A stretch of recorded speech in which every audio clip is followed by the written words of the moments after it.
Everything is your fault. You play a role in every situation that you're in. If you don't accept your part, or you're not willing to admit your wrongdoings inside of your part, or accept the fact that, hey, so and so did this to me. Well, what could you have done, steps behind that, to prevent them from doing that to you?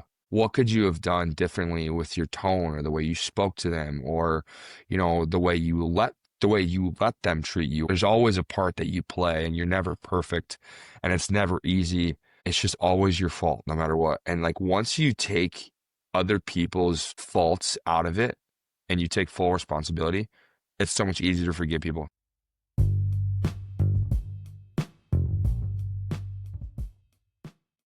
Matt Nelson, welcome to the podcast. Thank you for having me. I really appreciate it. I'm excited to be here. Yeah, you're our first guest.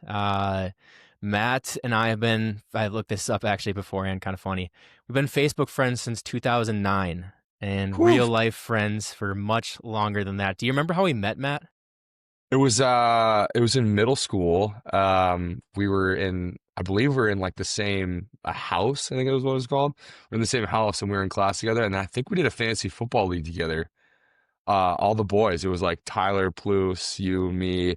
We had a good group of like 8 or 10 of us that were in a fantasy football league. That's how I remember it. How do you remember it? Yeah, I think you nailed it. It was sometime in middle school, probably that sixth grade, McGuire Middle School in Lakeville, Minnesota. And yeah, I mean, we were both sports guys.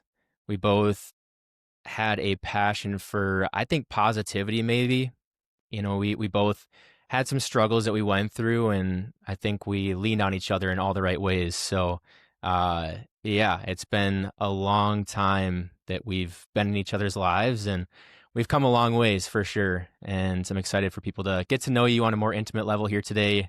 Let's dive into it. So, Matt Nelson, born July 14th, 1996. 1996, Yeah, 29 years young. absolutely. 30's coming soon. Preach it Uh, up. so Matt, what's your story?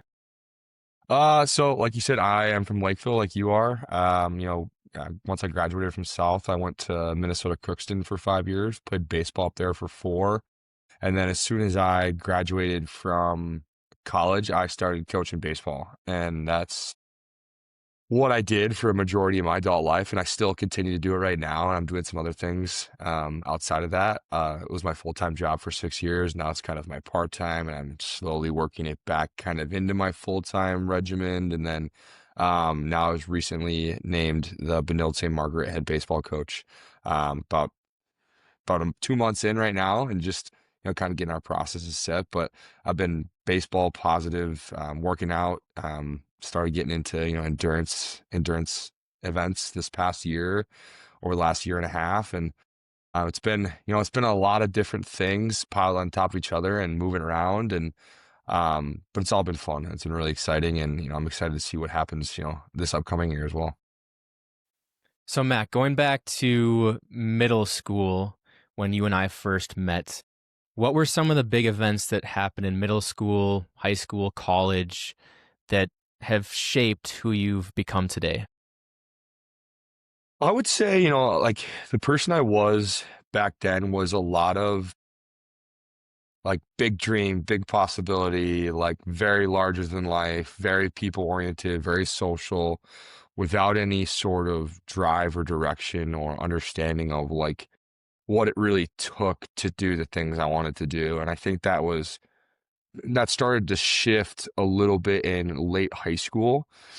And when I started to like really decide I wanted to play college baseball, and like, I wanted a lot of things, and I wanted to do a lot of things, but I would never pick one thing, or like, be fully committed to it like you have to be in order to, obtain anything. And then, I got to a point where after I committed to play college baseball, I was very hungry, very driven, ready to go. And then I got into college sports, and it kind of went away. And I think that I was mostly shaped like who I am as a person in that college experience, because I failed a lot, and I learned a lot about myself of, what commitment really takes and what it looks like, and what what is earned versus what is wanted. And like there's just such a big separating factor between like my college career and my high school career. They're just so different. Whereas like I found lot more success, especially in sports like, on the field in high school,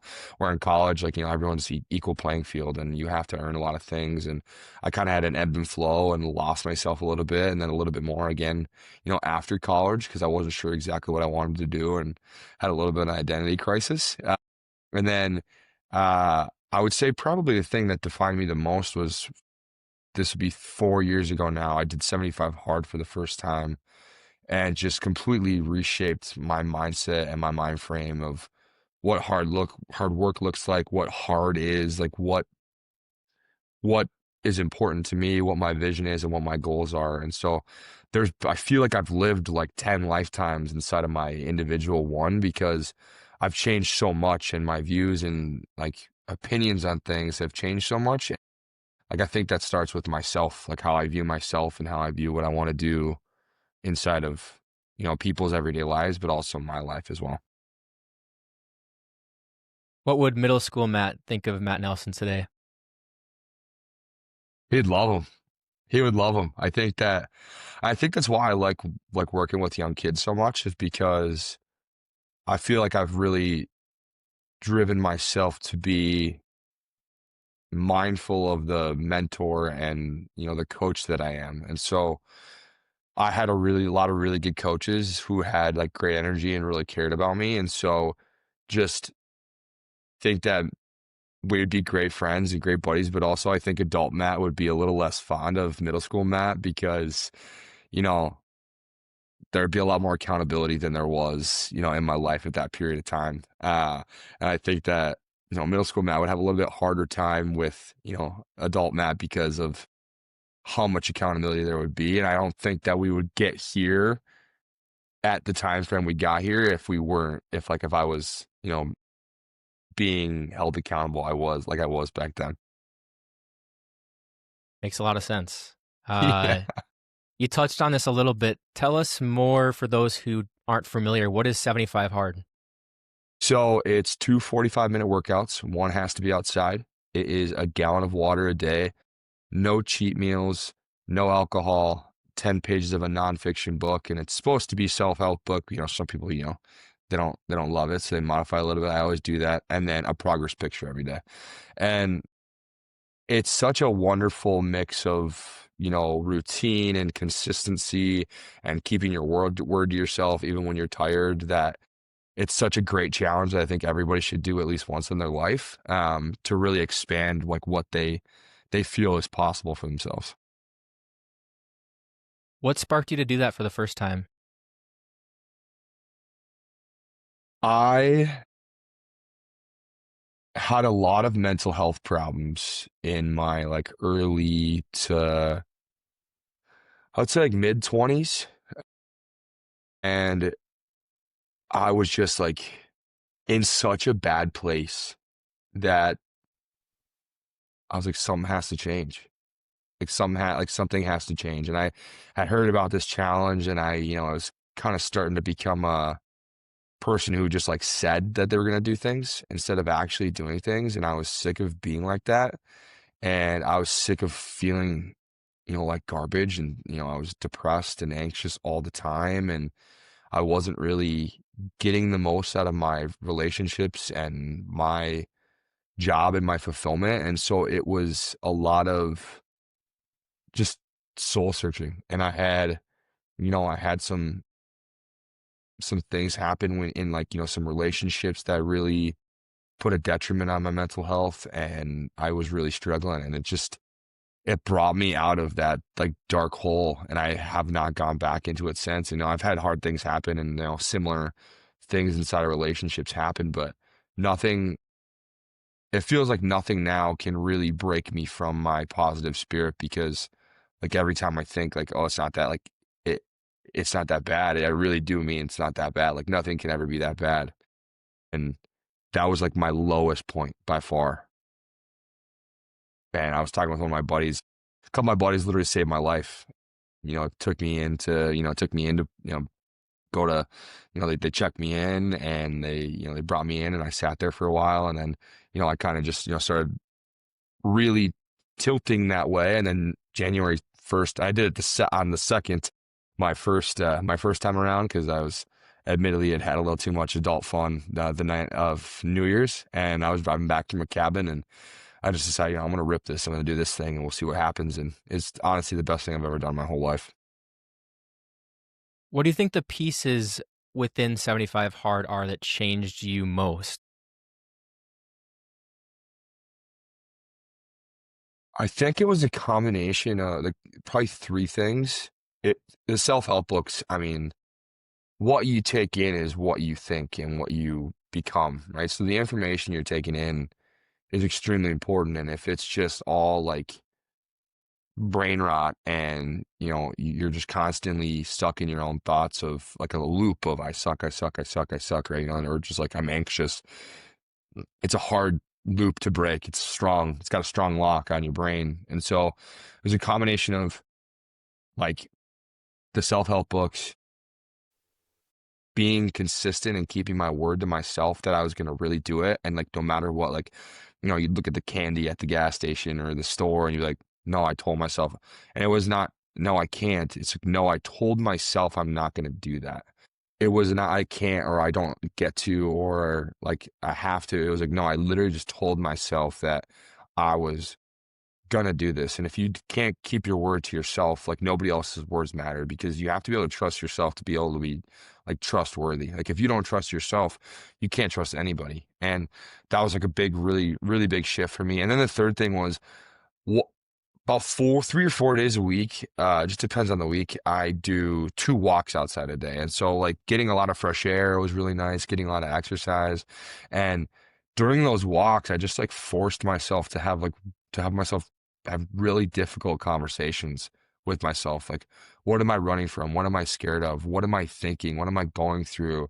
What events have affected me? What was completely my fault that I neglected to take responsibility for in my past, in relationships? And I just like really dove in. And there'd be times where, dude, I'd be walking through the neighborhood in my old neighborhood, just like sobbing, just like because you're just so honest and you feel so bad because there's nothing you can do to change it. And that's the thing too, is once you deal with those emotions and those things, you have to go full circle with yourself and remind yourself how okay it is for it to be your fault, because nobody's perfect. Nobody has all the answers. Nobody's going to do the exact right thing every single time.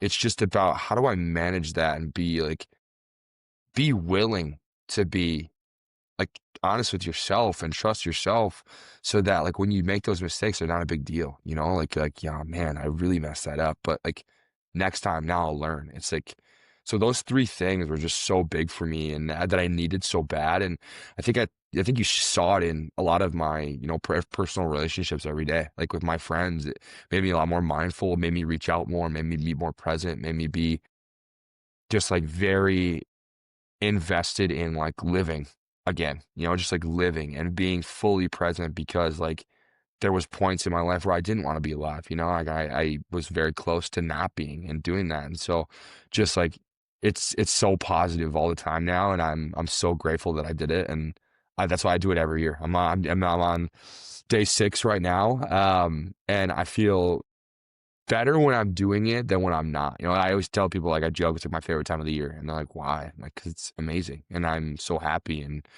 fulfilled. And like my days are planned and structured. And there's just so much to look forward to, like every day that you're doing. What would you say to somebody who has thought about doing something like 75 Hard, but they just don't know that it's for them? Do it.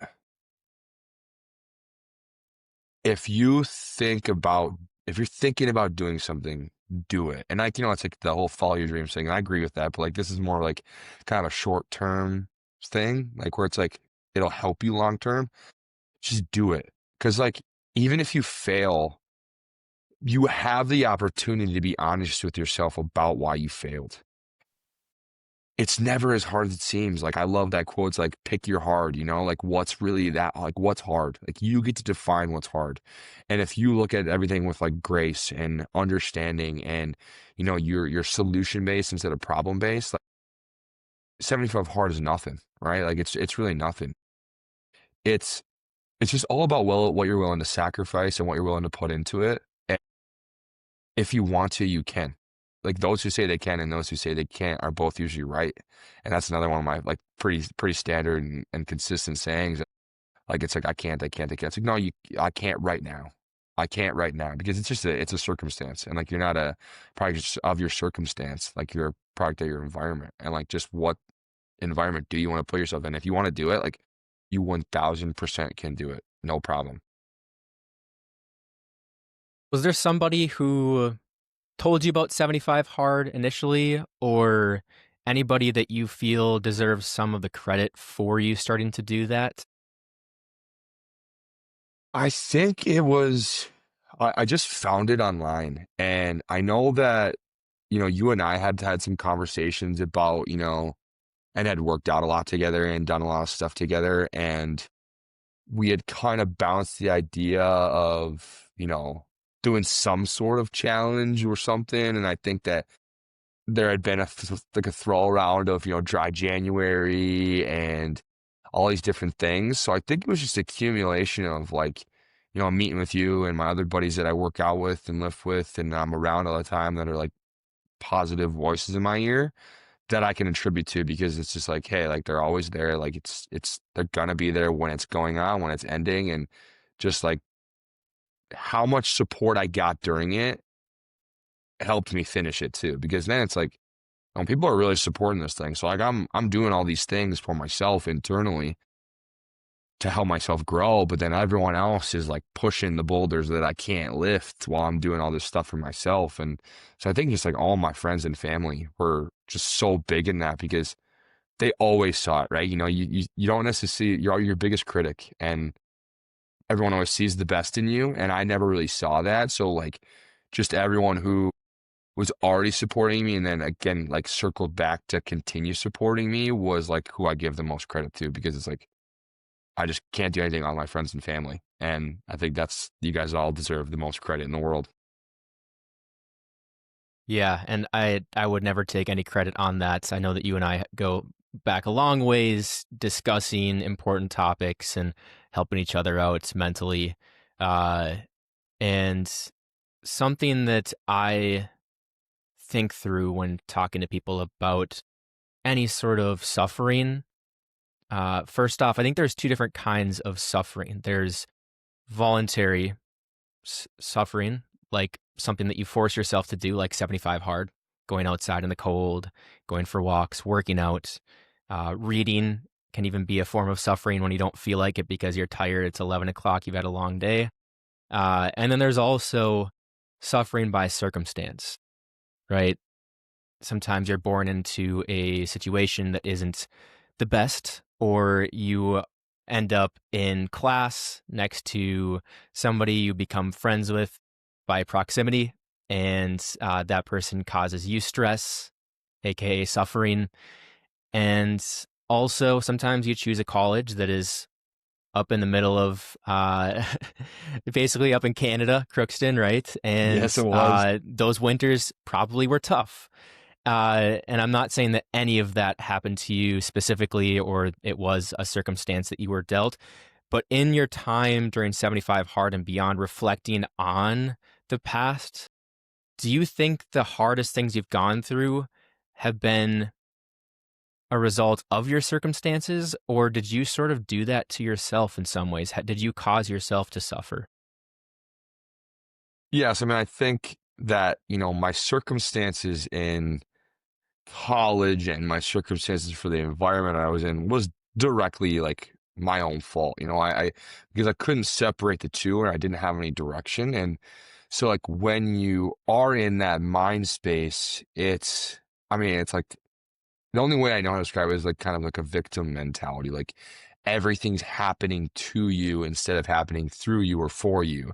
And so it's like you don't know what is what. Like, is it my fault? Is it their fault? Is it this thing's fault? Is it nobody's fault? Is it everybody's fault? Like, and so you just start pointing and grabbing on to the people that are closest to you, right? Like, it's like your relationships, your friendships, baseball, coaches, You start blaming everything except for yourself, right? And so I think that's kind of what happened in that circumstantial, suffering was just it was the circumstances of me not being able to deal with the emotional piece of it and having to really navigate through that after the fact, after it had already done so much damage in real time that like the suffering lasted so much longer than it could have if I would have just, really understood my circumstances in real time. Like if I went back right now and I played college baseball, I feel like I'd be a phenomenal baseball player. I'd be really like very mentally resilient, very tough, very, but I just wasn't those things when I was going through that. So it made it even harder to navigate. I know you mentioned earlier that you have gotten into some endurance events, and that is a perfect example of that voluntary suffering. Tell me more about how you think that has affected your life.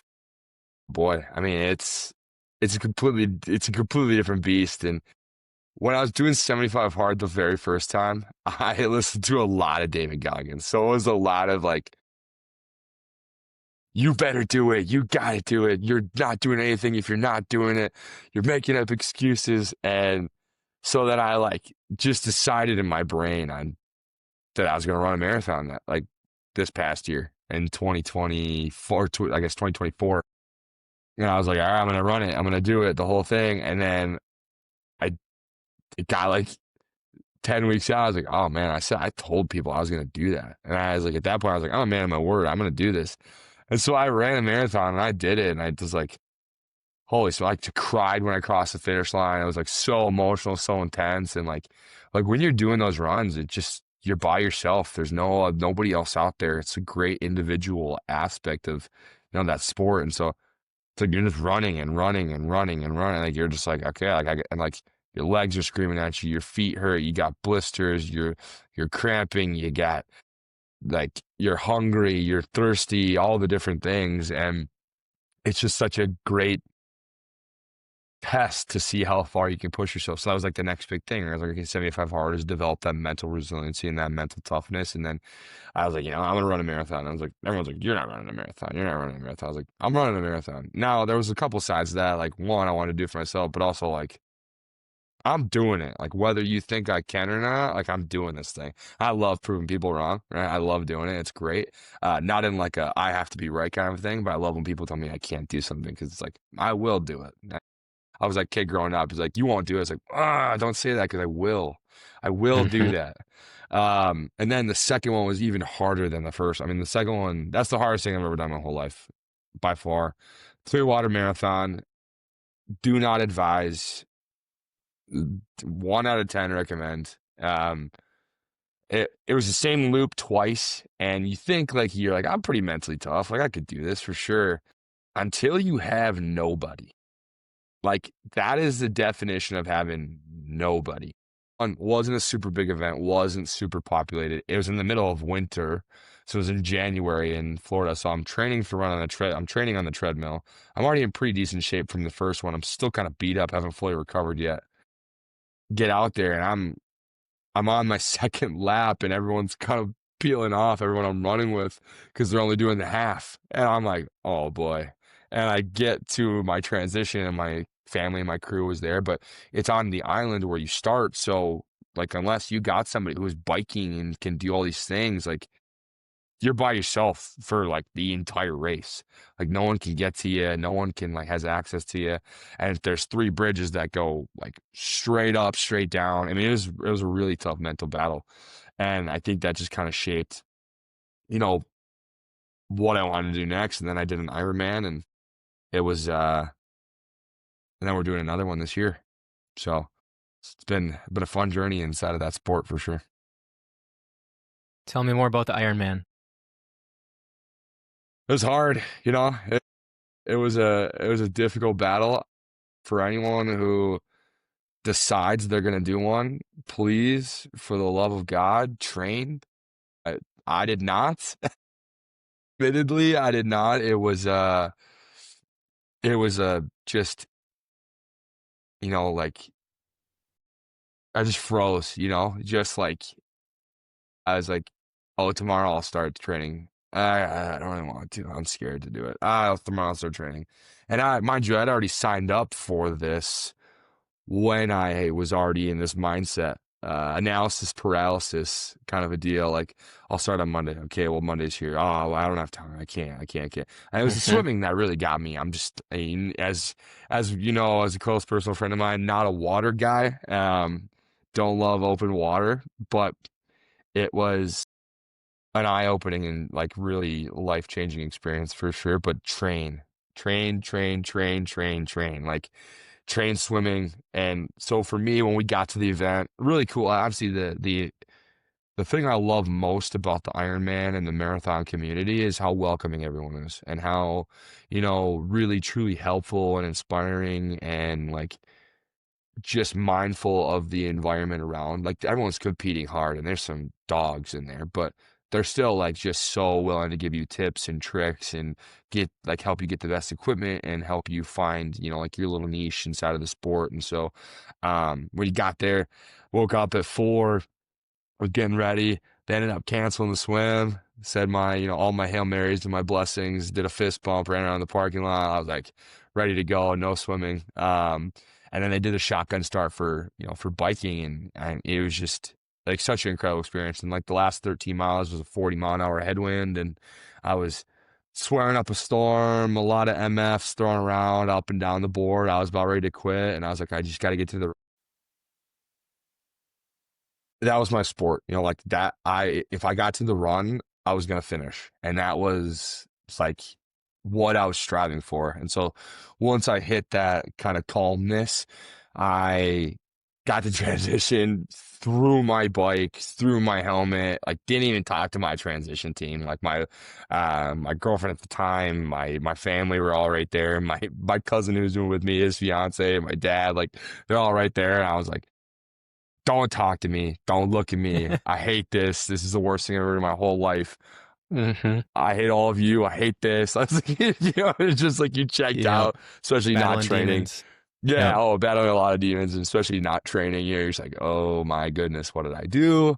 But I knew once I got to the run, I was gonna finish, and then the course, Ironmans, they're closed in, but we didn't have like the championship like carpet, it was just like 3 laps of the same course. And I got done with my first lap and it was 3 and I was kind of starting to run and I was maybe, let's call it like a, a quarter of the way through. I was running underneath this building that was in the like back part of it and we were running kind of behind and I was like, man, it's getting kind of humid. And then just straight sideways rain, just pouring, just torrential downpour. And it rained for the rest of the time and it monsooned. And luckily I was at a fast enough pace and running like at a good enough pace where I was able to finish, but some people weren't. And they still give medals because, they got canceled because of weather, but I've never seen rain like that before. It was literally just pulsing, trying to catch up with itself. It was raining so hard. And I mean, it just was such an eye-opening experience to how many great athletes are out there, what you can push your body through, what you can do, what's capable. It put it even to it, like I'm still recovering from it. I'm still, a little hurting a little bit, and that was 8 months ago. But it just like is a real testament to like what you can really do, and it was reopened my eyes to what hard is and why I do the things I do and why I do the 75 hard because it just is a consistent gauge for what you can handle in your life. That's awesome. For those who aren't watching, and for those who are, you can probably tell Matt's you can tell by those broad shoulders. He's a big guy. He is not a small man by any means. So the endurance events that he participates in are all the more impressive because he's carrying a lot more weight than most of those toothpicks out there that are running those events. So yeah, really impressive, Matt. And I always enjoy hearing what challenge you're taking on next. I know you inspire a lot of people around you to keep pushing and to believe in what they can do because, like you mentioned, you haven't always done this. Endurance sports were not always your background, so it's been really fun to follow along and join you on some of those challenges as well. I know we saw each other before the marathon here in Minneapolis, and yeah, the Twin Cities Marathon. That was awesome. So, uh, you've done all of these different challenges. You've also gone through some things personally. Do you think you're going to go through anything harder than what you've already endured? I think yes, I mean, because you get to choose your hard, right? But you don't always get to choose what's happening to you. Like you get to choose how you react, but you don't get to choose what happens. So like I don't know what being a parent's like, right? Like you have like now two, right? Like Hmm. you're a dad of two. I don't know what that's like, right? So like that could be really hard compared to, running a marathon or doing an Ironman. So you only know what you know. And I don't know what I don't know. And so I would like to think that some of my hardest things are, coming up,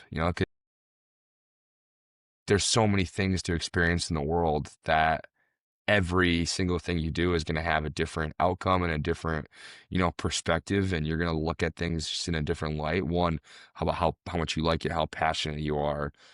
Is it an emotional thing? Is it a logical thing? Is it like a personal attachment thing? Like there's so many things that you can look at. So I would say yes, absolutely. Like my hardest things have not even started to happen yet. And I think that now that I've, really looked at and dealt with or really accepted a lot of things that happened in the past, nothing's really been that hard yet. And so, like I welcome the challenge of, whatever is to come, but I definitely think there's going to be things way harder. Like you having two kids right now, that seems just about impossible to me. So I think that, I think I'm definitely far from it.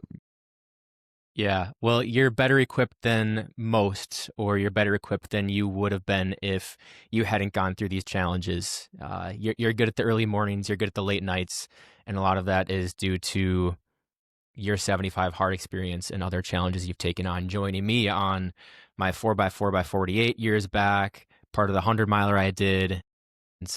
Yeah, so you're on a good path, and you're going to be a great dad one day. I have no doubt about that. Given all the experience you have, Matt, and what you love to do combined with what you feel you're good at, what is your calling? Why are you here? I'm here to help people. I'm here to help people laugh. I'm here to help people learn. Here to help people grow. I'm here to serve. And I think it took me a long time to realize that because it was just something that I did. I didn't realize it could be a calling or something like a purpose. And that's what I lacked for a long time was purpose. And that's why I've loved coaching baseball so much. It's given me so much gratitude and so much purpose and so much, understanding of, everyone is different and you have to speak to everyone different. And like there's certain rules and things that you have to, like to do that in order to be successful. But, everyone can have a different path and everyone's a different person. And so like learning how to like understand and greet and meet people where they are, but also still see the future goals that they want, that you see for them, and just meshing all of them together is just something that I find like the most joy in and I find the most purpose in. And that's why I still continue to coach is because like I can't let go of it. And it's just so I believe in it so much and I believe in people so much that it just makes the most sense that it's my purpose. Like I love being around people. I'm a very heavy extrovert. I love going out and doing things. And, you know, even a listening ear is helping people. Even getting a drink with a buddy is helping people. Even getting dinner or coffee or sending a text encouraging or, a phone call, whatever it is, it's the best feeling in the world. And like my purpose and my calling, once I really truly discovered it and understood it, it was so freeing and such a driving factor for now who I am today. Even more so than when I was younger, just to be like genuinely and authentically myself because one, everyone else is taken, right? You can't be anyone else. Everyone else is taken. And two, people can feel your authenticity and people want to hang out with and be with people that are authentic and they want to be authentic themselves. So when I was an orientation leader in college, it's kind of when it started. I was like, if I am as goofy and as weird as I possibly can be, people will feel as comfortable and settled in as they possibly can. And that's all I wanted to do. That's what I want to do at Benilde now that I'm the coach. It's what I wanted to do at MASH. It's what I wanted to do at Crookston. I wanted everyone to feel at home. And I feel like when you're genuinely authentic and you have an understanding of what people deem are is their authentic, it's easy to help them. It's easy to listen to them. It's easy to understand them as people. So like if they need to be where they are right now, they need to be where they are right now. If they need to be pushed a little bit, if they need to be, understood a little bit, and they need to be like, if things need to be explained a little bit more, it just helps to create a home for them. Because if people feel like they're at home, they're much more willing to open up to you about what they need. And then once you find out what they need, it's easier to push them. Okay, today I need, and then it creates vulnerability too. And the more vulnerable you are, the easier it is for things to get done. Hey, I'm really tired today. I'm not gonna have my 100%. Great, I love that. That sounds great. We'll short like, for example, when I'm hitting with kids, hey, just tell me if you're tired today. Like if you're tired, you don't have it. That's okay. Now, if we have a bunch of days piled up, well, there's probably a reason why. But I say, okay, we're gonna shorten up our rounds 4 to 6. Like, hey, we're gonna have, a different approach to today, so we still get quality work in, but then it's in a shorter window. Just understanding people's bandwidth. Understanding people and helping people is my purpose, and I'm so passionate. I could ramble and talk about it for hours because it's just been like how I've discovered myself and how I've really determined, what my purpose is. Matt, I hope you're okay with me sharing this story. I heard a long time ago that in high school, you told your dad that your goal was to be everyone's biggest super fan. It was, yeah, it was. I think that back then it was a little bit different because I think I felt a little bit like, why do I deserve someone to be my super fan? Even though I had, my parents were definitely my super fans, and I couldn't do anything without them. And I think that I just felt like, if I feel like I'm not worthy of having someone be my super fan, how many other people feel that same way? I was like, I don't want anyone else to feel like that. And so it became a thing of, I want to support everybody around me, whatever they want to do, because it's hard to feel like that. And it's a heavy load and a burden to carry for a long time to feel like that. Once it evolved into, I acknowledged that and I felt that way. I felt like not worthy of that. And it switched to, no, I am worthy of that. And that's a skill that I possess. The sky was the limit at that point. I became, a way better coach, a way better friend, a way better person, because I was holding on to still that little mindset of like that younger Matt mindset of, okay, like I don't want anyone else to feel like this, but now I don't feel like this. So my understanding of that feeling is so much better. And now guiding people through that is easier. Like, hey, I do understand how you feel. Like I do understand what that feeling is. And these are the steps that you can take. It's not going to be easy. It's not going to be a perfect system, but you can be a super fan of other people. Like you can be a super fan of yourself. And looking like once I recall that story a lot, like on my walks, and it was just great, because it's like now my perspective has changed. So now I smile when I hear that story. I used to, kind of get sad about it, but now I smile and I think about it all the time. Like, what a great mindset to have when you were so innocent and not even understanding that yourself feeling like that was bad. You were Mhm. just trying to make sure everyone didn't feel like the exact same way. Well, I think that perspective alone just helps me. It gives me absolute certainty that you're a great coach and that one day you are going to be a great dad. Uh, and I hope you know how much I cheer for you as well. And you have a lot of people that are rooting for you, and you deserve to cheer for yourself too. I always tell my hockey teammates, my men's league team, anytime they get down on themselves, I say, stop being mean to my teammate. They say, what? I said, you're being mean to yourself. Stop doing that. Like, that is not something that we need to do. We need to cheer for ourselves. We need to lift ourselves up. And most people, I don't know anybody who's gotten through difficult times alone. So sometimes it's that friend or that teammate or that coach who needs to be the reminder to that person who's being hard on themselves to get their head up, because not everything is meant to be taken so seriously. You can have fun even when you're not doing great. So you can cheer for somebody else after you strike out, right? Yeah, and just So, like being a great teammate, and that's just like something that we're going to preach a lot this spring of. You can find positivity in negative things, and just like you can find negativity in positive things, it's a double-edged sword. But it's just about what bucket you feed for sure. mhm. If you were in a room, Matt, with everyone who ever existed, dead or alive, who would you talk to first?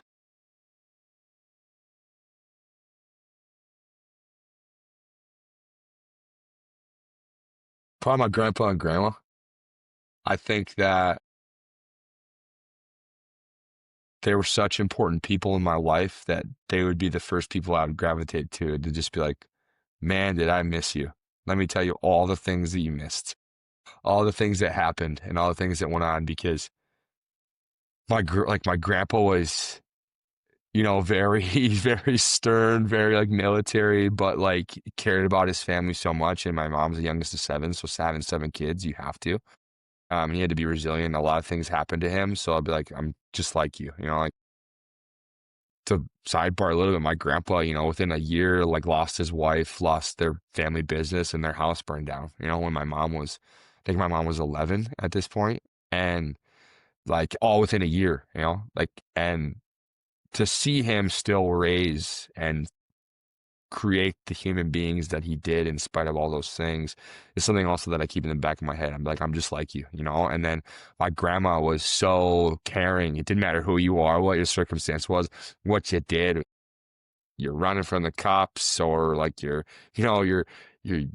homeless and you're hungry and you don't have any food, you don't have anywhere to go, you're sad, you want to come visit. It didn't matter. She let you in. She was a foster parent for just about my entire life. The two together now, on opposite sides of my family. One was my dad's mom and one was my mom's dad. And blending the mix of the two together is something that's really important to me. So I feel like those would be the two people that I would definitely sit down and just be like, man, I missed you. Here's everything that happened when you were gone. And I feel like that if I had like a time limit in that room, I feel like that would maybe, consume most of my time until I got another, conjugal visit to that space for sure. How do they live through you, Matt? Do they still, what have you taken from your time with them? Nobody's ever as bad as you portray them to be, is what I learned from my grandma. No one's ever, everyone has a circumstance. Everybody has something that made them the way they are. And I think that's like kind of ties back into my purpose and my calling of those people they're people, right? Like you can get mad through a phone, like this person didn't do this, they didn't send this email, but also at the same time, like what are they dealing with in real time? Like what are they going through? What's happening? And how can I be just a little more graceful and understanding and show them a little bit of grace to be like, okay, maybe they're going through something right now. And I hope people show me this same thing to be like, he's going through a lot right now and let's give him a little bit of a break. But also at the same time, you got to find that breaking point, right? Okay, where we've gone through some stuff, now we got to deal with it. My grandfather being like very much more on the logical side of being like, hey, you got to do these things. This is the way we do things. Like in our family, like put your family first, put your like stuff in order, like show that you care about people by, showing up for them. And it's just like a mixture of both of like your actions and your words being put into one and just showing like how much you can really care for people in so many different, in so many different aspects. Yeah, something you said reminded me of a quote. I think it was Abe Lincoln said something along the lines of, I don't like that man. I need to get to know him better. And I think that's right. That's perfectly said. And uh, there's so many circumstances where we meet somebody or we have an interaction with somebody while they're going through something difficult, and we never find that out, and we go home thinking that there's just rude people out in the world who have the intention of ruining your day every single day, and that's just not the reality we live in. That person had a bad day, and we unfortunately encountered them at that point, and I'm sure there's somebody out there where we're the bad person in their story. And it's unfortunate, but you need to lead with grace. And so I think you said that really well. Yeah, absolutely. And just like being mindful of that. And like, I always tell my kids, like, when you walk through the door, nothing else matters. You're in a different place, you're in a different environment, you're in a safe space where like we can reset our mindset so then we leave, we're able to deal with that thing in real time and face it on with positivity instead of just letting it linger continuously. So what's next for you? Coaching Vanilled, I think that's it's my first head coach job in high school baseball, and it's really exciting. I'm really, really fired up about it, and I'm I'm putting my staff together. I'm getting through all the processes, and I'm doing all the things. I wish baseball could start tomorrow, but that's that's what's next. And just continuing to build off of everything that I've built so far. And like this is my year of just being like, I felt like last year was a little bit more like a no year, like no, I can't, or no, I don't want to, or no, I'm struggling a little bit. But now it's like a no, I'm gonna do this. Like yes, I will. Yes, I will. Yes, I'm going to. Yes, we're gonna do this. Yes, this is how we live. And just being super excited about it, I think is my next step. Just and being super mindful, be where your feet are and just enjoy every day. And we're working through the process of, what's my development journey for, what am I going to coach next during the winter? What am I coaching during high school? What am I coaching summer? Um, I think just the next step right now is just really developing a home inside of, Benilde. And that's something I take a lot of pride in. I'm very, very excited. I think that's going to be a really awesome journey for me. And we're, we're going to do great things over there. I really believe that. What's your message to the players at Benilde? We're going to be efficient. We're going to have fun. And there's nothing in the world that can stop us if we work together. That this is your home. This is your staff. If you believe in yourself, it doesn't matter what happens. Like if you truly give your 100% effort and you don't succeed, you can absolutely be okay with that. So if you're not on varsity, but you gave your 100% and you played really well, but there's just someone better than you can be okay with that. If we give 100% and we lose a game, like we can be okay with that. But just understanding the process of making it a home and making yourself as incredibly resilient, efficient, and competitive as you can, there's nothing that can stop you. And I know that all of those things create a fun environment because now you're challenging yourself, you're pushing yourself, you're driving, you're working with your teammates. Now your teammates are basically your family. Once you create a family environment, it's impossible to break you because you always have someone building up behind you. And so I know I'm confident of the guys that we're putting into, places in our staff. I had a bunch of phone calls today with some guys.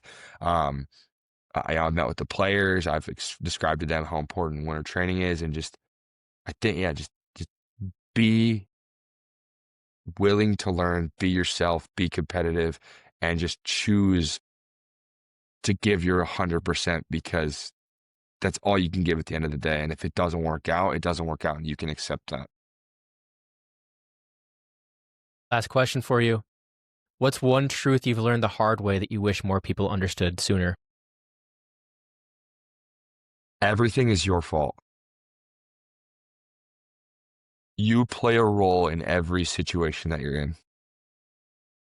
And it's your ability to accept your role, and it's your responsibility to accept your role inside of that interaction to help you build it into a relationship. And if you didn't play, if you don't accept your part, or you're not willing to admit your wrongdoings inside of your part, or accept the fact that, hey, so and so did this to me.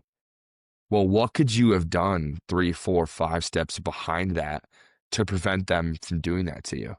What could you have done differently with your tone or the way you spoke to them, or, the way you let them treat you? Or there's always a part that you play, and you're never perfect, and it's never easy, and it's just always your fault no matter what. And like once you take other people's faults out of it and you take full responsibility, it's so much easier to forgive people. Like, you know what, that was my fault actually. Like, I'm really sorry. And it creates such a more positive, like such a positive environment for yourself inside your brain, because then it's my fault and that's okay. But also it's like, you know what, that wasn't my fault. And you're willing to be honest about yourself and with yourself and know, again, you're not perfect and that everything is going to be fine, even if it is your fault. And I feel like that's where people get stuck sometimes is, oh my gosh, it was my fault. What's this person going to think of me? It's like, well, what do I think of me? What do I think of me? And if it's my fault, you're okay, brother. Just keep moving.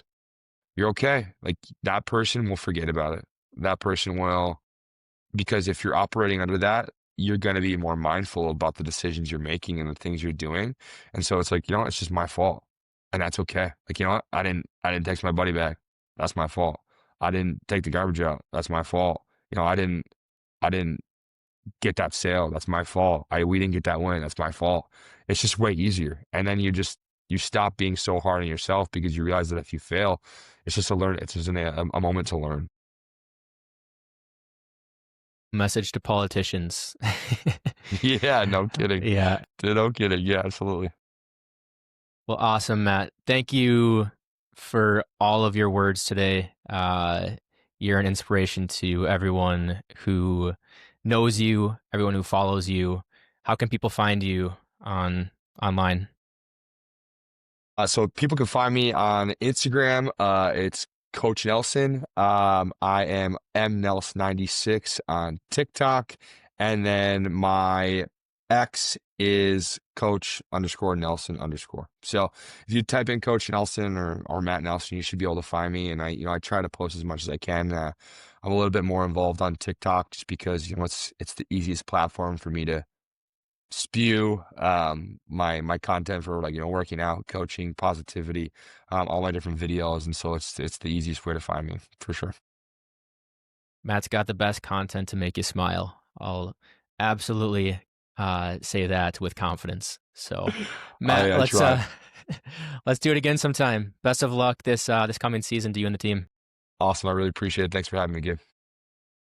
Big shout out to Matt for giving us some of his valuable time. Thanks to you for tuning in. I hope that this conversation leaves you feeling inspired and hopeful that you too can do hard things. If you or someone you know would be a good fit for this podcast, please do reach out. We are looking for guests and have a few more lined up for the next few weeks. Don't forget to check out our all-new natural morning mix, NPX. That blends your creatine, electrolytes, caffeine, L-theanine, and more into my favorite daily supplement for energy and focus. You can order NPX at neverpeakproducts.com. Thanks again for checking out the show. Best of luck to Matt and the Benilde St. Margaret's baseball team, and I'll see you again in the next show.